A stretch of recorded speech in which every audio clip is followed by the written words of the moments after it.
Hey Dave, I know we seemingly ask you this after every extra inning loss, but it's 1-12 now. Is there kind of any explanation why this team is this good but can't seem to get one in extra innings?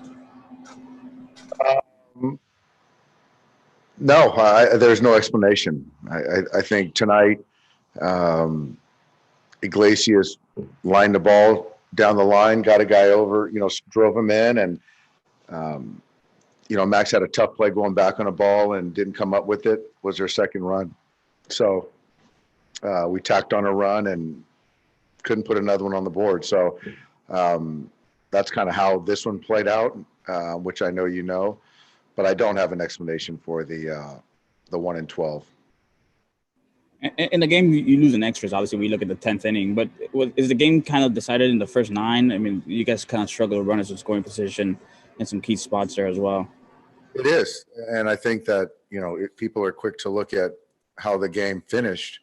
But if you look at that game, we had scoring opportunities and situational opportunities that we came up short. And when you can tack a run here, there, it changes the dynamic, the complexion of the game.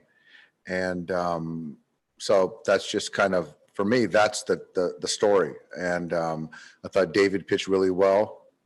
Guys in the pen came in and did their jobs.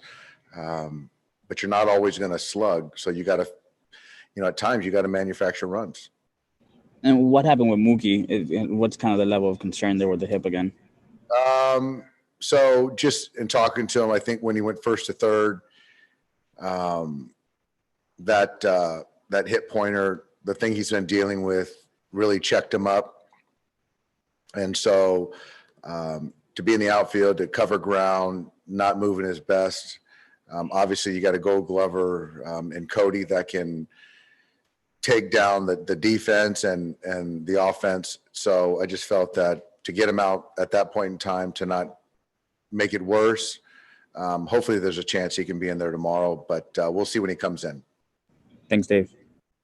Next question's from Fabiano Ardea. Go ahead. Hey, Dave, I know we've asked you this a bit ever since Mookie came off the IL, but how much is this obviously something you guys are going to have to manage over the course of the year, and how much is that sort of an everyday conversation for you? I think it's something that, as we look out, we're probably going to have to manage it a lot, quite often. So ideally, we wouldn't. I think that our reality is it's not something that it's something that's not going to it's not going to go away. And so Mookie's doing what he can to give us innings out there defensively, give us at bats, play with the governor on. So we just got to kind of manage it. And fortunately, we got a lot of good players that can, help support. Yeah, one of those players debuted tonight. I mean, what were the conversations like with Trea before the game, and just what was he able to do before he even got in the game for you guys? I think he's not a guy that hits on the field. He'll take some grounders. He took some grounders today. I thought the bat was really good. I thought he got off two good swings. And so, yeah, he'll be in there tomorrow, be in there on Sunday, and I'm looking forward to seeing him. I know he's excited. Thanks, Dave. Yeah. Next question is from Mike DiGiovanna. Go ahead, Mike. Hey, Dave, I don't know if maybe I just noticed this because I was looking down on the dugout, but Trea was pacing back and forth there in the eighth or so. Was he a little antsy most of the night? I think he was. He's a very intelligent ball player.